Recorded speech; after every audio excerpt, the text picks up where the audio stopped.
when we called to ask you about doing an interview with us, what was your first reaction? Great. Yeah? Love to do it. I think my wife thought I might have answered too quickly, but that's my first reaction. Without apology or explanation, I miss CBS News. I've missed it since the day I left there. But I had a good run, I know that. I have to say that you're one of the best interviewers there are, and I'm sitting across from you with a list of questions. It's a little intimidating, Thank you. I have to say. I appreciate that. How did you go about writing your questions for interviews? What did you Well, have? first of all, you know, Lee, because you're one of the best interviewers on television, that the key to any interview is preparation, preparation, preparation.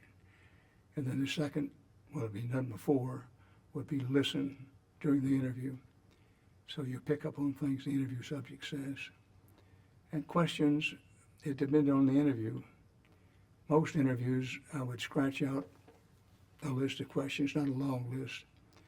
And when I say commit them to memory, just remember those questions and not have anything in front of me. With a big interview with Saddam Hussein, that alone in Baghdad Palace, which was one of the most memorable things of my own, what passes for a career. But for an interview with Saddam Hussein, we worked a long time. Tom Batag, who was executive producer of the Evening News at the time, to get the Saddam Hussein interview. And it was at its time a big thing, if you want, world exclusive and all of that. But we've been trying for a long time, and I've been preparing questions, and I had three separate lists of questions. If it's under circumstance A, we'll use this list. If it's under circumstance B, and committed those to absolute memory. Wow. When we got into the interview, I mixed and matched the questions, but mostly I tried to listen to him and ask questions over what he said. You told me once that it's not the question, but it's the follow-up. That's yes. What well, that's often true. is more important. I hope you'll not be following up today. I remember you telling me though, and that is very true. So you're 92 now, right? I am. Is retirement in your vocabulary? I mean, you're still working every day, right? Well, I do. We have this newsletter on Substack, Go Steady, which in terms of work is the main thing I do now. Mm-hmm. But, you know, I love to work. I love this work being reported in the news. And I fully recognize that some people like to be retired, but I really like to work, and I like this work. And I do feel good. I have my medical issues that anybody who's anywhere near my age now would have. Yeah. But the old cliche holds true. Every day is a blessing. And I get up every morning, and as soon as my feet hit the ground, I say, where's the story? You still do that, huh? I do. And it doesn't matter how big or small the audience is. No. And we have an audience of roughly almost 300,000, which is not bad for a newsletter. But anyway, when I say where's the story, it's not that I expected to jump and go. There was a time for that in which I loved to do it. And yes, I thought we were pretty good at doing it. But now it's, well, what can I write? What can we write about what's happening? And try to give some historical context and perspective from over the years. Others will have to judge how well or how poorly we do it, but that's what we're trying to do. Was it strange that you were able to actually express your opinion for once on social media? Was that a big adjustment? Well, it took some getting used to. Yeah. And it wasn't a decision, it just sort of made itself. I thought about it. But again, I thought, well, you know, so much in journalism has changed, so much in media has changed, that again, those words were ringing in my ears. You either get engaged, and you get engaged on the new terms, at that time, the terms of Twitter, or you're out of the game. And I wanted to stay in the game. There's a lot of talk these days about these social media companies being perhaps, you know, one of the most powerful companies that maybe have ever existed in U.S. history. And their guise is freedom of the press, freedom of speech. People can say what they want, but they haven't necessarily done the greatest job at regulating themselves. Do you think it's time for some government regulation of some of these social media companies? I do. Yeah. Clearly stated that's my opinion. And as Ed Murrow once said, when it comes to my opinion, mine is not worth any more than the guy at the end of the bar. But I do think some form of regulation, I would prefer self-regulation. Yeah. But how you can affect that, I'm not sure. But number one, I believe to be true that these new forms of media are the most powerful forms now. And they're getting even more powerful. And such things as, well, how do you separate people who are deliberately lying, people who are deliberately trying to mislead? How do you deal with that? I'm not smart enough to know how you do, Yeah. but I do think you have to have some form of regulation. For example, if someone is clearly anti-Semitic and constantly puts up anti-Semitic sayings and reports, yes, there have been some feeble efforts to control that, to weed it out, but that's just one example. It exists, strongly so. So yes, I think some form of regulation is necessary. Again, I repeat, I would prefer self-regulation, but the companies have demonstrated that they're, A, they don't seem to be all that interested, and B, when they do get interested, they don't do a very good job of it. What made you want to be a reporter in the first place? You know, I've never quite known the answer to that question. All I know is it's the only thing I ever wanted to be, was a reporter. I think, my guess is, it grew out of seeing my parents. Neither of my parents had graduated from high school. My mother later got an equivalency. But that was not unusual in their time or place, but they were voracious newspaper readers. And I can remember when I was no more than 5 or 6 years old, when we played those games as kids, you know, what do you want to be when you grow up? I always said I want to be a reporter. By the way, the word journalist was not in widespread use at that time. Is that right? A journalist was considered to be a reporter with a cane. But seeing my parents read the newspaper, they took newspapers, they read the newspapers, they talked about the newspapers. Newspapers were a big factor in our household. Somehow or another, I think, as a young child, I got the impression they must be important. So, but I aspired to be a print reporter, which is what I tried to do for a long time. But I was interested in broadcasting because when I was between the ages of 11 and 14, I had rheumatic fever, which at the time was every mother's nightmare. There was no cure for it. It was second only to polio and being dreaded. And I was put in bed because it frequently does harm to your heart. So the only thing the doctor told my mother is put him in bed, have him move as little as possible. So in those years, television wasn't a factor. The radio became my constant companion in bed night and day. I could turn on the radio at 2 o'clock in the morning and pick up some station out of Mexico or something. But so I became familiar with the greats of radio journalism, Murrow, Severide, Collingwood. They became sort of idols of mine. They were men, into my young mind, in faraway places with strange sounding names, doing very brave things and doing important things that made a difference.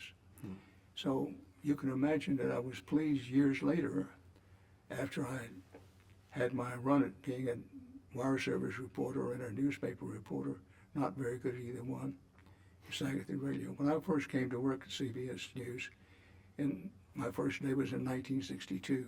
I'd been hired in 1961, but when I first came in 1962, I walked the hall with legends. Collingwood, Severide, Hotlett, I can go down a long list. Ed Murrow was around. He just left CBS News, but was around. And a very young Charlie Carroll. So when I first came to CBS News, without bragging, I thought I was pretty good.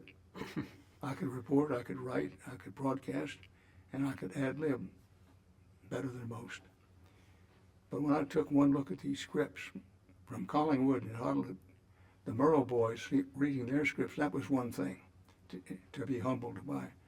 When you picked up a Charlie Carroll script, and I said to myself, I can't write at that level. And I figured out pretty quickly, I better raise my game a lot or I wasn't going to make it. Really? Do you remember the first time you met Murrow? Yes, I met him first in 1959 when I was the director of news and public affairs for a radio station in Houston. Oh, so you met him long before you came to CBS. Before I came to CBS, he came in, Murrow came to Houston to make a speech to the Foreign Affairs Council. And I met him at the airport and rode into town with him. That's when I first met him. Wow. What was that moment like? He's your hero, right? And then, Well, I guess it's fair to say I was worshipful, but I tried not to let it show. And I did try to listen. I didn't have many questions, but I tried to make the ones that sound half intelligent. But I did ask him how to make it. You know, I'm working at a radio station. I have one child and one child on the way. And I'm not begging poverty here, but I wasn't making very much money. So there wasn't any question of what I wanted to do. I wanted to stay in journalism, but there was some question, can I make a living doing it?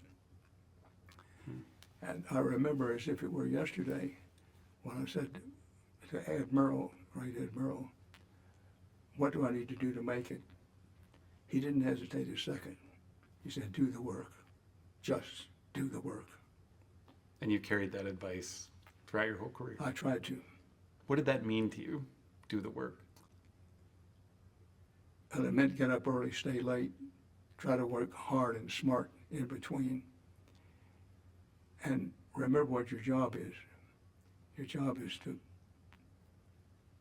find the truth and tell it, or as close to the truth, find as close to the truth as you possibly can and tell it. That's what reporters do, and it's worth doing. Murrow, who was eloquent on a lot of subjects, was really eloquent on the subject of, good journalism counts. If it's done well, it counts. It counts for something. And when you do it, when you do the work, and you do it anywhere near well, you're doing a real public service. And in small type, it makes your life mean something. Murrow talked in those terms. I can hear somebody who hears this now saying, come on. But Murrow talked that way. It's one reason he's still idyllic. How do you think he'd fare in today's media climate? I think Ed Murrow would be terrific in today's media climate. I think he would adjust. Yeah? And I think he would have taken on Donald Trump when he first ran back in 2016. I think he'd be a strong voice against the rise of autocracy in our country. I think he'd emphasize international news, what we used to call foreign news, which is not in great supply at the moment. Yeah. But with an Ed Murrow, and if I sound worshipful to a degree, I still am, they're the two marquee names at CBS News, Murrow and then Cronkite. That Murrow was really smart, a really intelligent person, but he'd had a lot of work experience down working as a timber worker and ditch digger. Cronkite was also intelligent, but had a different kind of intelligence. You can imagine Ed Murrow being not just a college professor, but a college president somewhere. It's neither here nor now because it was so long ago, but I think it hurt a little bit that I held Murrow in such high regard when I got to CBS. I didn't realize that there were those who said, at CBS News at the time, and probably since, who said, listen, Ed Murrow happened a long time ago. He doesn't matter. What about us now? What about me now? And I was probably too insensitive to that.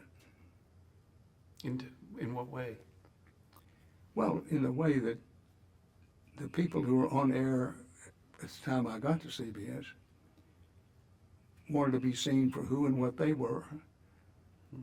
To a large degree, they didn't want to hear about an Ed Murrow.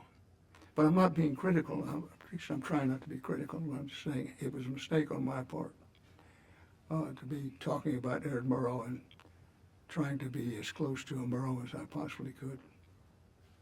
But how would it be a mistake? Because it really made you who you became, I think. He was your lighthouse. He was your signpost. He was. He was my guiding star.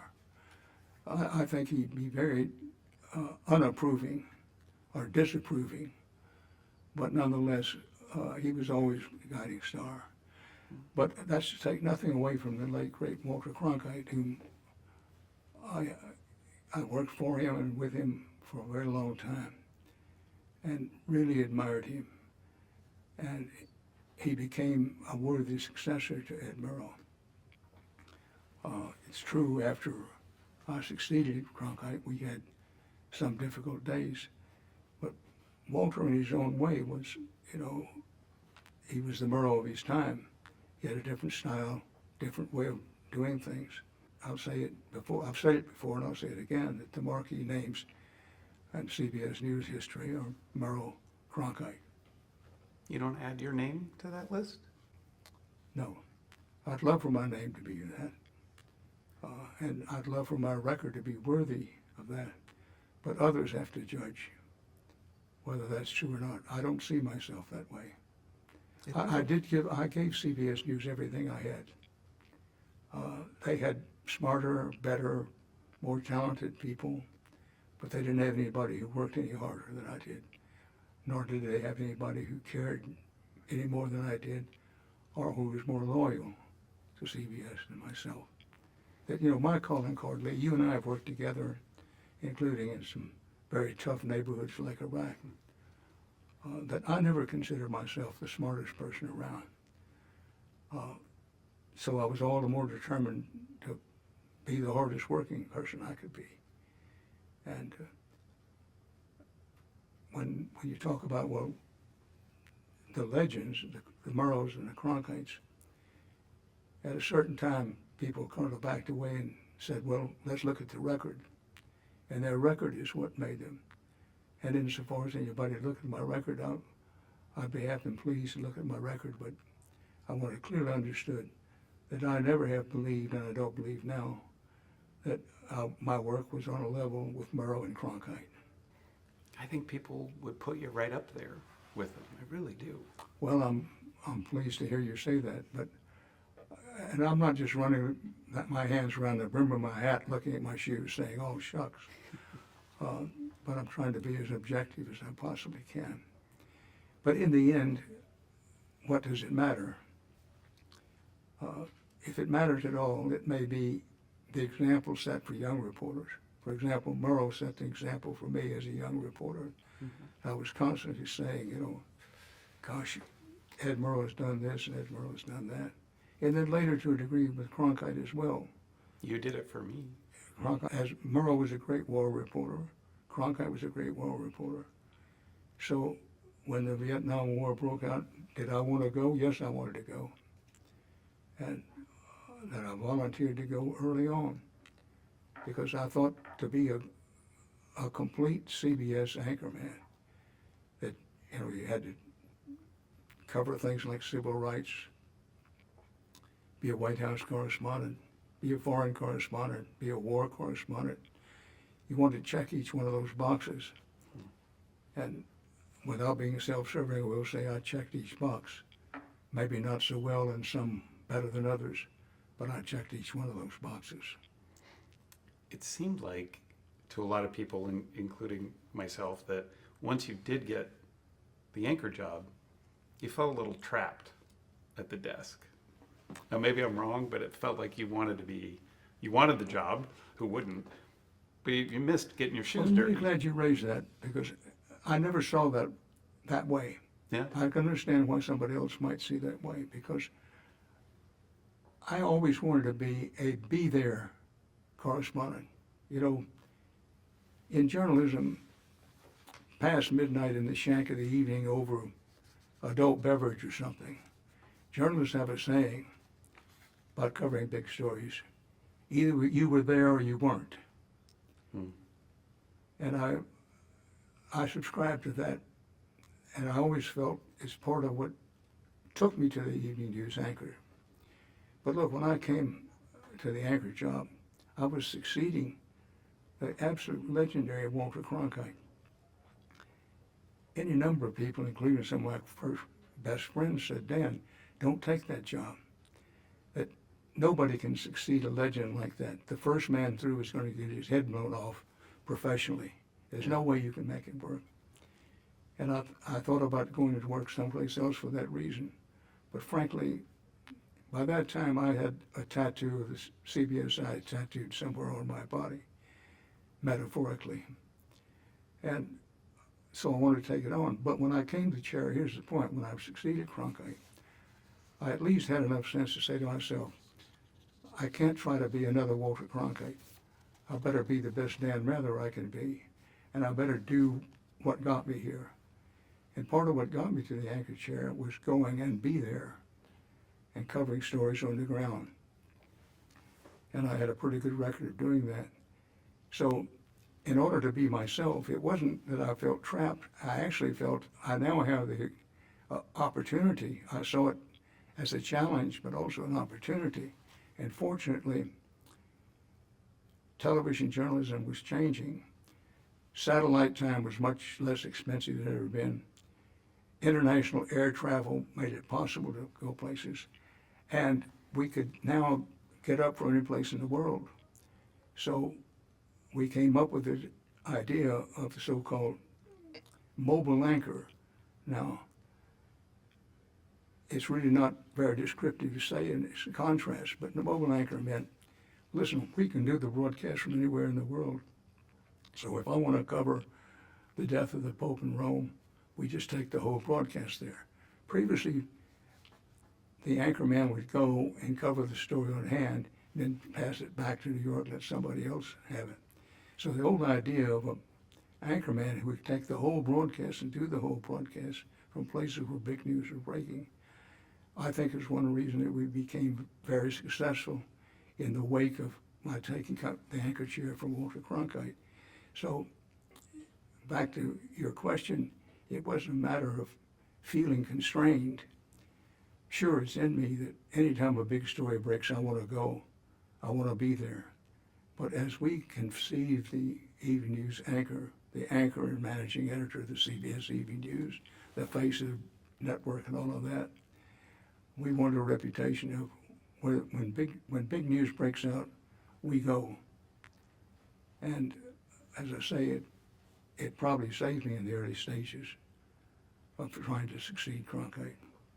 See, that's why I think when you say you don't add your name to that list of icons at CBS, I mean, you created that form of taking the show all around the world, and you were always sometimes at your best when you were out there somewhere. You weren't. Well, you I were appreciate ad-libbing, you were doing your thing. I mean, that's your legacy, I think, in so many ways, among many. Well, I hope so, but I have no illusions. You talk about legacy in television. Nearly everything in television is ephemeral. Yeah. And talking about a legacy, even when you talk about a Murrow or a Cronkite, it's not worth really spending much time about. Number one, you have no control over what your legacy is going to be. The best you can do, the closest you can do about legacy is not think about your vocation, your work. Think about what you did as a person. Those important questions of who am I? Why am I here? What can I contribute? What gift can I give to others that may last long as I'm here? Those are the important questions, not how well one did or didn't do as anchor and managing editor of the CBS Evening News. But what do you think your proudest moment was, personally, as a reporter? I'm going to try to answer that question, Lee. But for the life of me, I can't just name one. Let's face it, I was for a long time the luckiest journalist on the face of the earth. And I had so many opportunities to cover so many big stories, and I have so many memories of, well, this might be my best moment, or this might be. By the way, I have a list of my worst moments, which is a pretty long list, but the best moments. Covering Dr. Martin Luther King and the Civil Rights Movement in the early stages of the movement in the early 60s, which was my first big assignment for CBS News, changed me as a person and changed me as a professional. Keep in mind, I came out of Texas, which had institutional racism. It was not Alabama or Mississippi or Georgia, but we had real racism. But covering that story, Dr. King and the Civil Rights Movement, changed me so much that I always have to list it right up there. On the other hand, I learned so much, and it affected me deeply, the Vietnam War. I've always said, and I continue to say now, it was my honor to cover young American men and women in that green jungle hell. And I learned a lot about myself. I learned a lot about them. That always gives me an opportunity to say, which I feel strongly about saying. You can think or say what you want about the Vietnam War, but keep in mind that those who fought it were there for two reasons. Number one, they loved their country. Number two, we sent them there. So on my list of stories that I remember the best or most, the whole President Nixon Watergate period, only president to resign the presidency, for which I was a White House correspondent and therefore on point. Generally speaking, a journalist would say you get one story like that a lifetime. But Tiananmen Square in the late 80s, where we franchised the story for ourselves. 9/11, going into Afghanistan in the early part of 1980, before the later troubles in Afghanistan. I mean, all of those stand out to me. I can't choose any one of them. But if I had to pick one, the Kennedy assassination, which I didn't mention. So I would say for an ongoing story, covering Martin Luther King and the Civil Rights Movement, for an immediate breaking news story, the Kennedy assassination, for which I was in Dallas at the time. When you were covering racism in the South, I didn't know this as I was reading the research, but that CBS was called the colored broadcasting system for a while. They hated the press as much as they hated the black population, you know. Were you ever, I mean, but there you were at a KKK rally. I mean, were you ever scared? Covering the Civil Rights Movement in the early 60s was in some ways a dangerous line of work.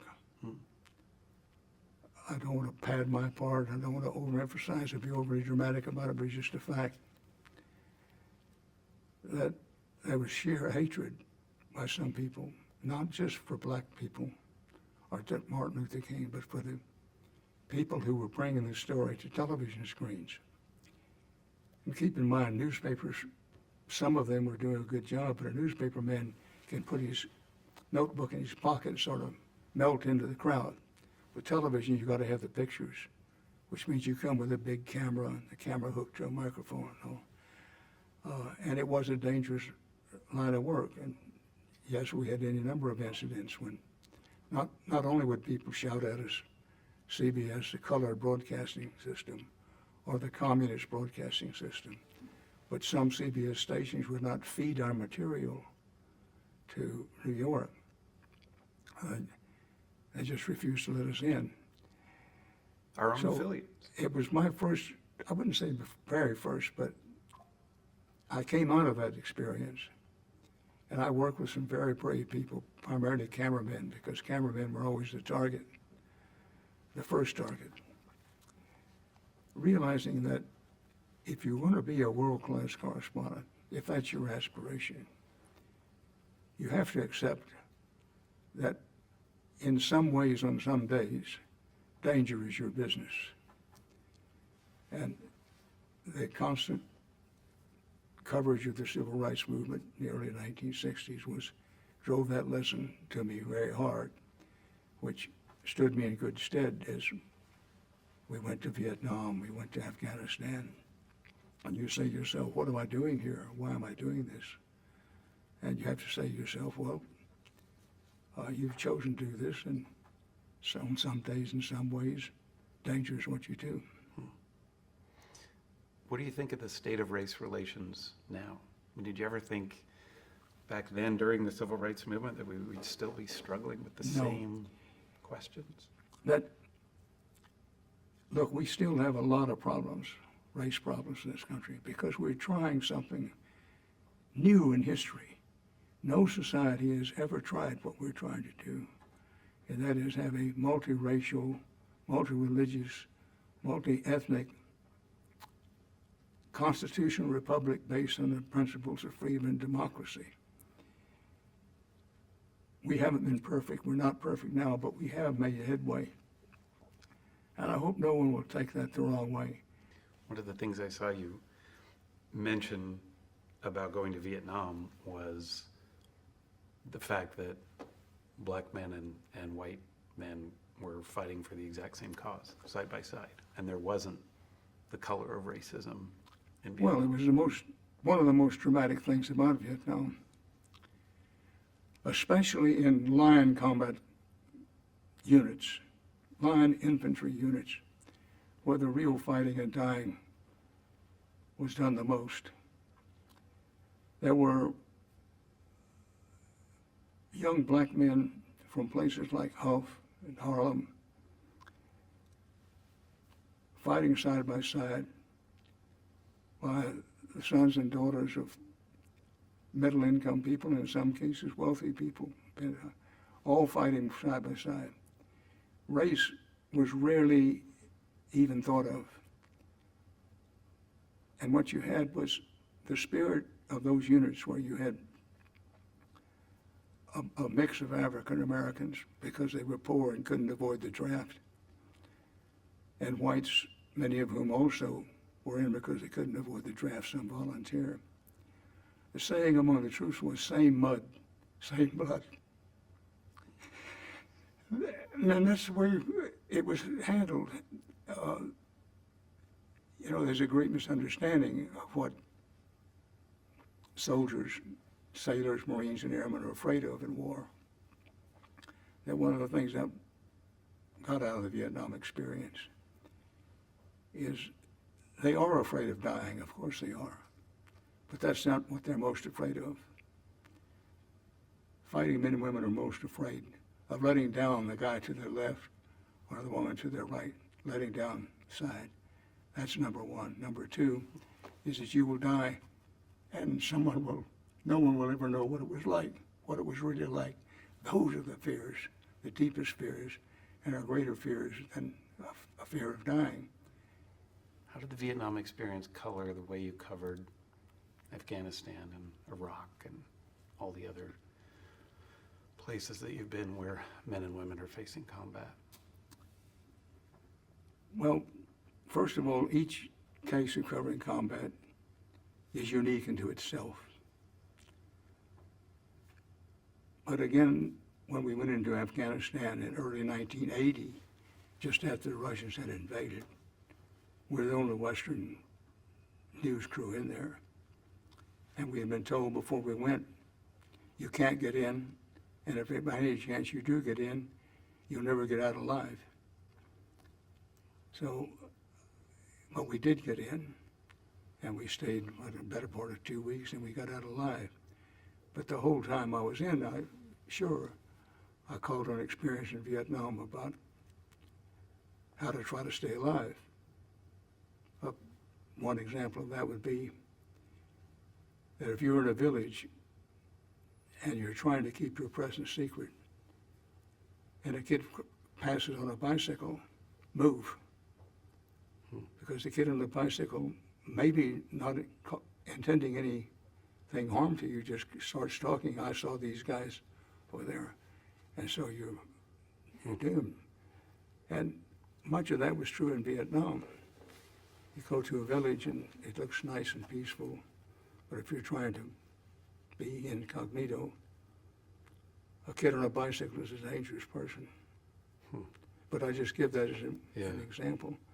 And also when you talk about the motivation for fighters and the warriors and what they're afraid of, what I learned in Vietnam, what most people who fight wars are really afraid of, carried over into Afghanistan and later through the first Iraq War and second Iraq War, and even into places when I covered combat in what used to be Rhodesia, now is Zimbabwe, or for that matter, in places like the Intifada in Israel, or times in Central America. It's the same thing. Whatever your race or creed or color is, that when it's all on the line, when you know at any moment it could be instant death or something really painful thing, that it's worth, in covering those situations, I always try to remember, it's not so much they're afraid of dying, they're afraid of letting the person down on either side, and they also are afraid that they will die and nobody will ever know how it really was. When it came to JFK's assassination, did you have, you didn't have any time to grieve yourself, really? Yes, but it was delayed. I was in charge of our coverage of President Kennedy's trip to Texas, but it was considered strictly routine, which is the reason I was put in charge of it. It was getting ready for the next presidential campaign. And because I grew up in Texas, I was assigned to cover it.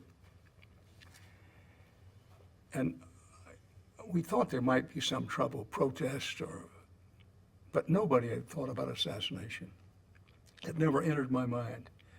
I don't think it entered anybody else's mind, but I can only speak for myself. So when the word first came that not only had the president been shot, but perhaps fatally, and once we confirmed, and we at CBS News did confirm before it was officially announced, that the president not only been shot, but was dead. It was for me personally, as it was for every other decent American, a real hammer to the heart. And in that moment, I'm sure this is true of other journalists, but I can't speak for them. I can only speak for myself. That you have a decision to make. Either you're going to give in to your emotions at the moment, which were tremendous. Emotions of fear, is this more than one assassination? What happens to the country?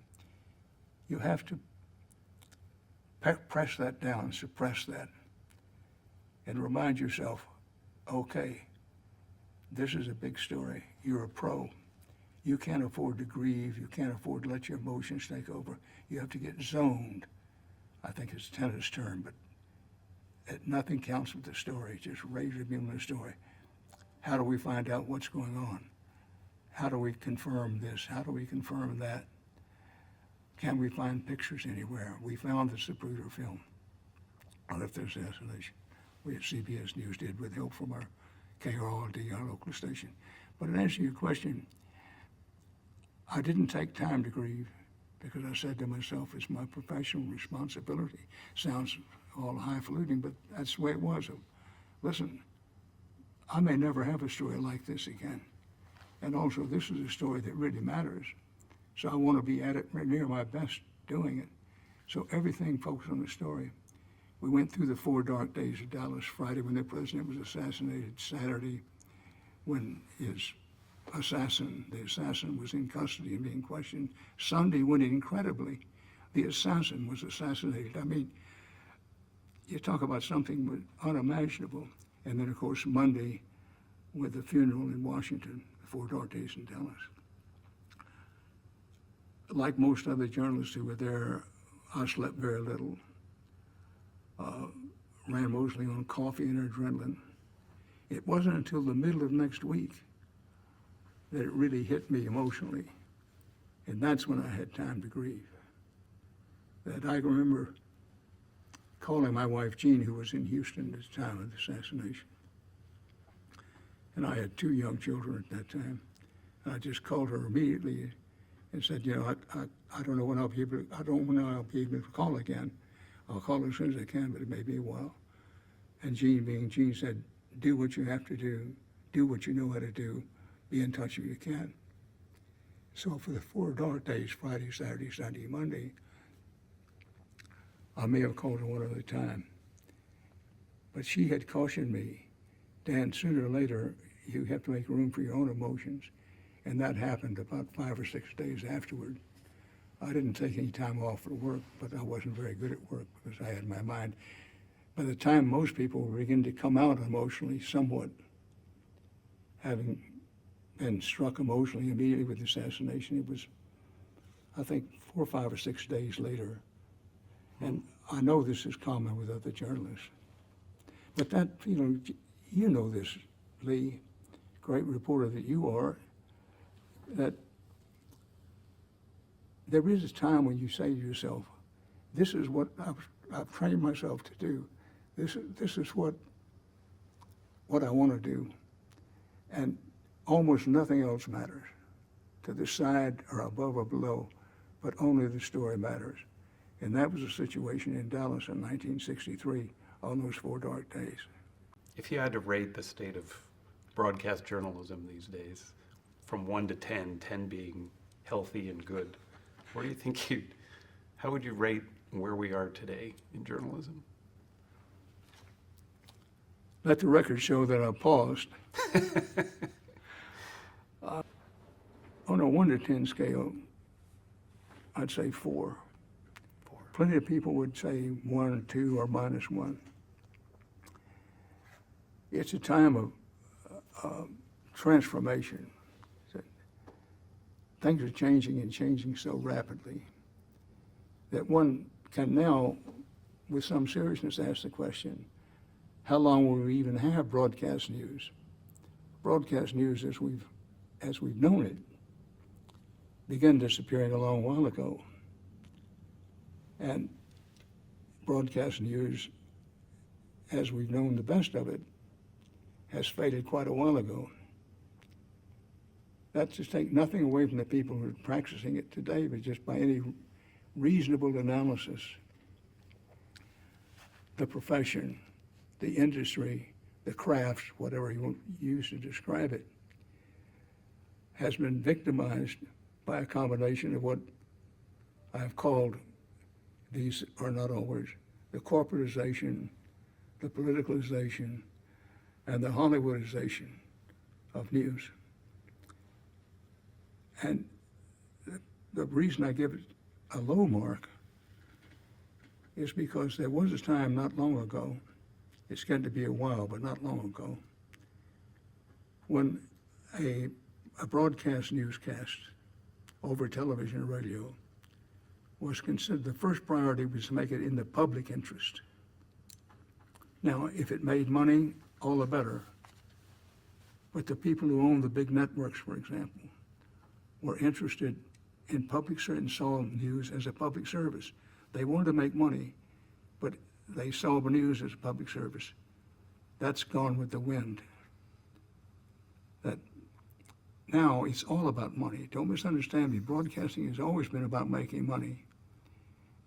But the era of seeing news as a money-making operation, which led to saying, well, in order to make more money out of news, we need to make it more entertaining, is led to entertainment values overwhelming news values, like some huge tidal wave and just washing it away. On the other hand, and maybe the principal reason I give it a 4 on a 10 scale, higher than some people, is the people who are practicing journalism today, the ones who do the work, ones who still do the work,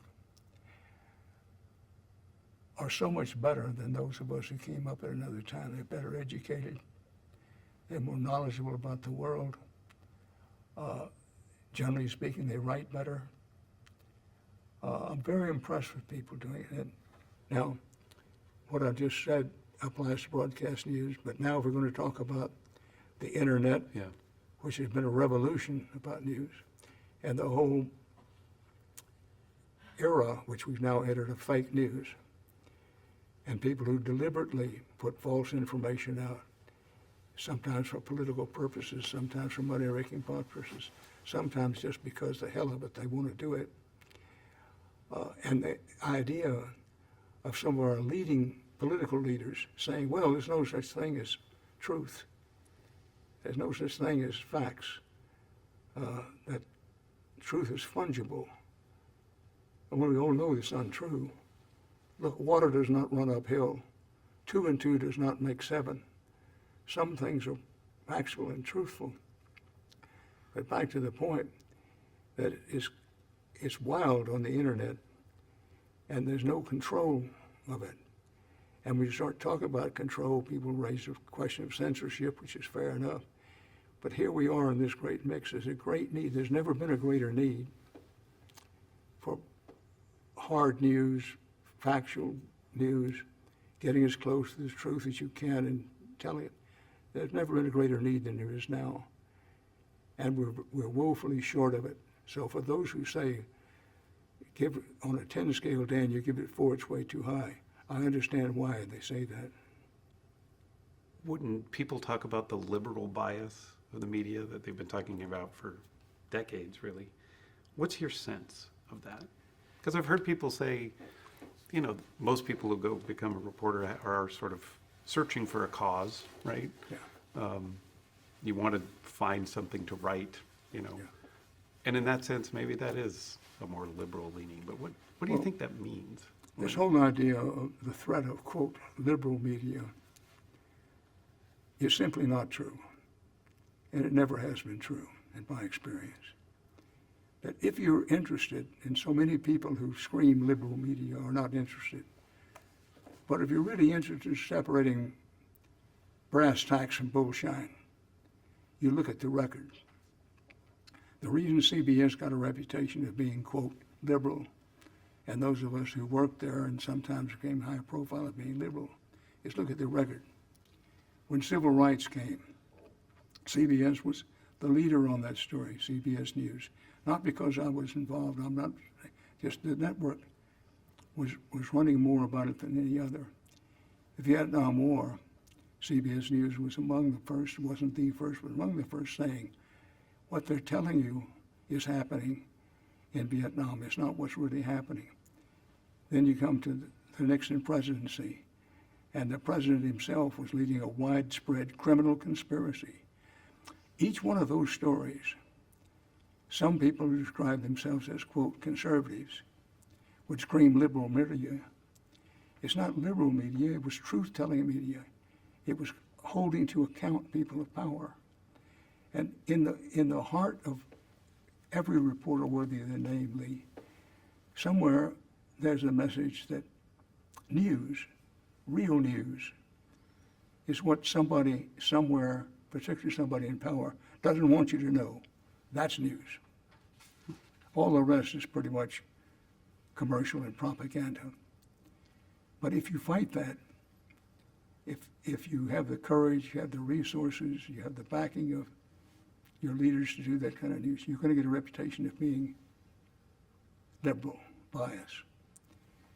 That an objective analysis could be made of somebody looking from another place, that American media in general, and particularly news in the last half of the 20th century, was more conservative, more reactionary than anything else. But we could talk about this the rest of the day. But to those who say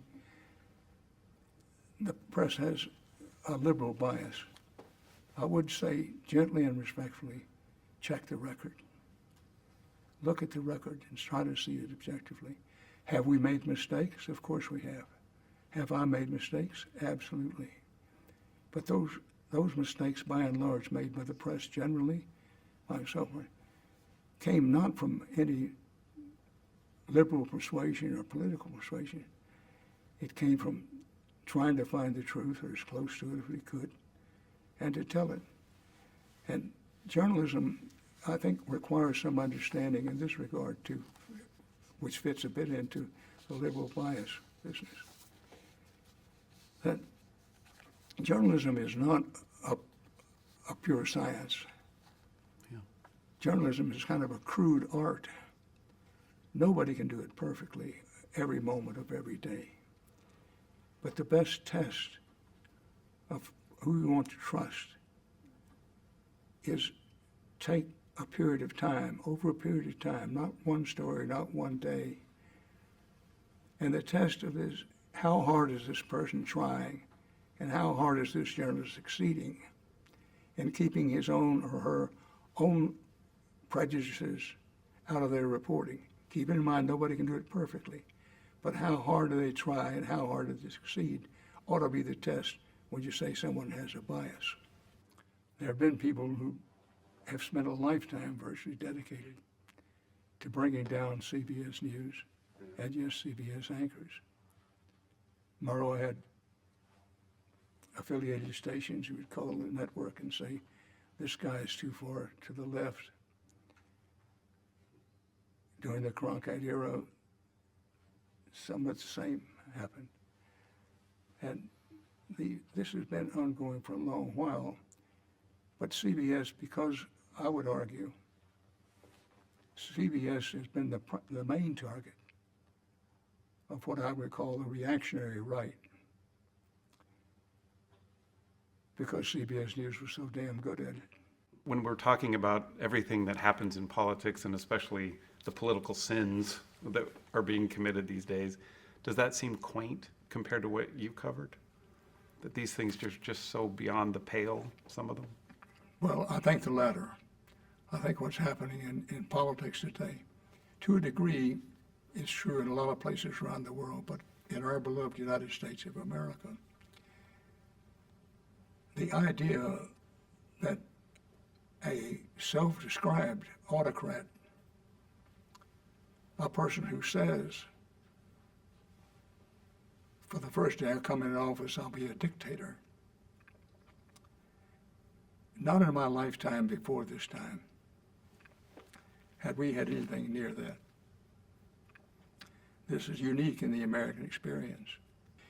In 2016, when Trump first started running for president, not because I was president, I'd known him, and when he started talking about guns and his opponents in the same frame of reference,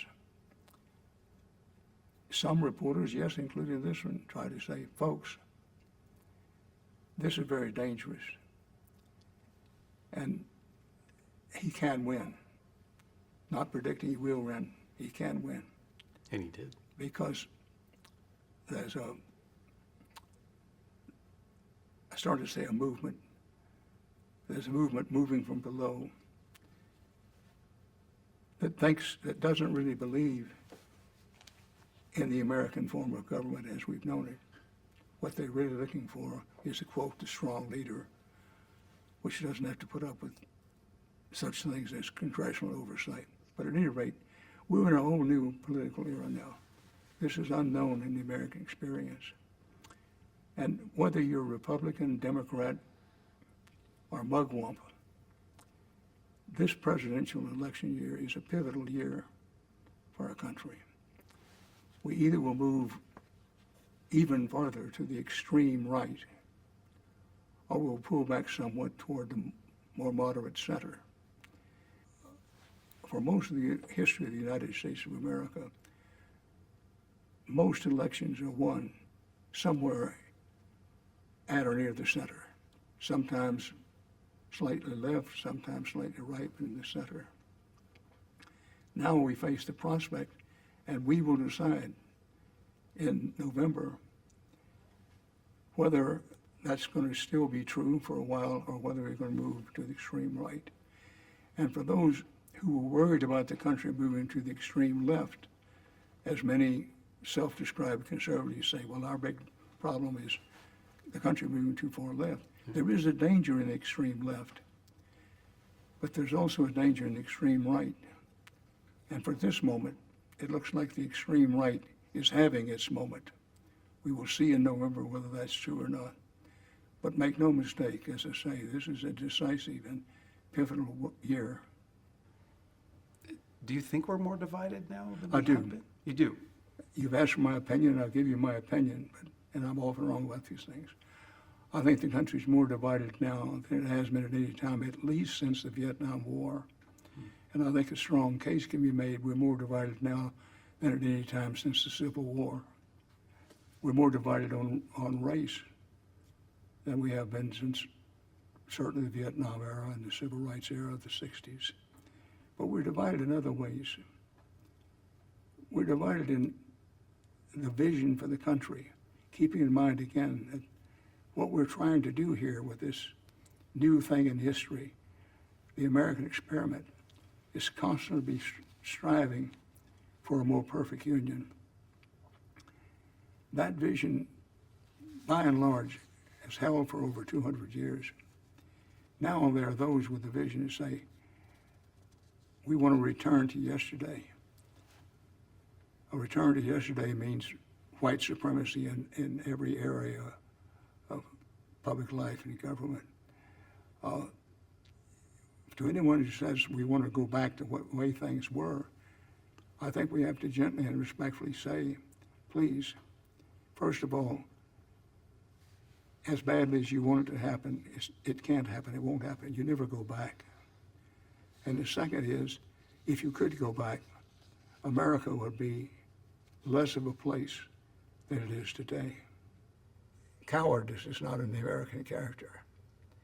It's going to take some guts, it's going to take a deal of courage, in addition to hard work on the part of a lot of people, to stop this plunge toward autocracy and get back to the best of a constitutional republic.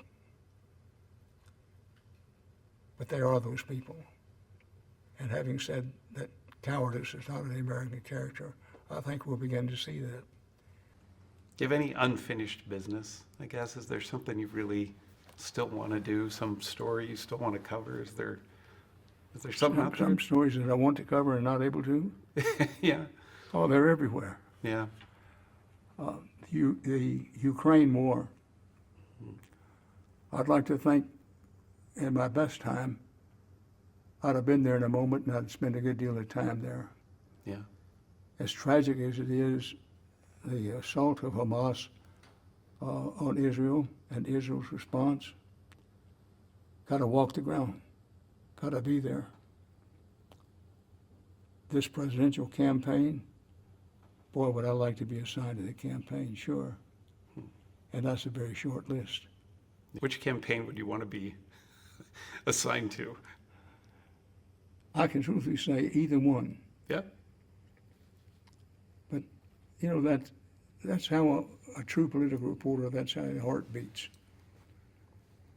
Just assign me, give me the race, give me a campaign. Do you have one of your good Danisms that sums up your career? No. Well, I will say, as soon as this interview ends, I'm out of here faster than you can slap a tick. And there you go. Thank you, That was Dan. great. I just have one question. Producers always have one more question. Well, you're lucky I don't have like five. See, I know how they get it played. You two have rehearsed this. Oh, we need to ask him so-and-so. Let's do it And after. Lee says, I'm not going to ask him that. And you say, well, I'll come out of that challenge and say, "There's one more." I hope that's Come not on, one of guys. these. I think what she was saying is when you were talking about your experience in Vietnam and same mud, same blood. It's been 60 years and you're still emotional about it. What was it about that hits you so hard? Well, because when you live through it, even as a correspondent, it's even more true for people who actually do the fighting. But war is so chaotic, so savage. You see unimaginable things. And no matter how many years go by, some of those things, kind of the old ghost dance in your head, and yes, to some extent, your heart. That I never had post-traumatic stress syndrome of any kind after Vietnam. I did have bad dreams and recurring bad dreams for maybe 2.5 years, Wow. which I think is very common, but it wasn't to the extent that it is for so many men who actually fought the war. But as the years go by, the memory dims a bit, even among the most horrible things you've seen. But from time to time, things that have struck you so emotionally at the time you were there and covering, they come back from time to time. And in the interview, when you asked me about it, you have the old ghost begin to dance. For example, you never get over what you see, and one of the things the Vietnam War taught me is that those who suffer most in the war are always women, children, older people. It was true at the time of the ringing and windy plains of Troy. It's been true in every war since. And that's the sort of thing that you can bury deep within yourself, but then if somebody mentions it, and the images begin to jump into your head, you try your best not to let it show.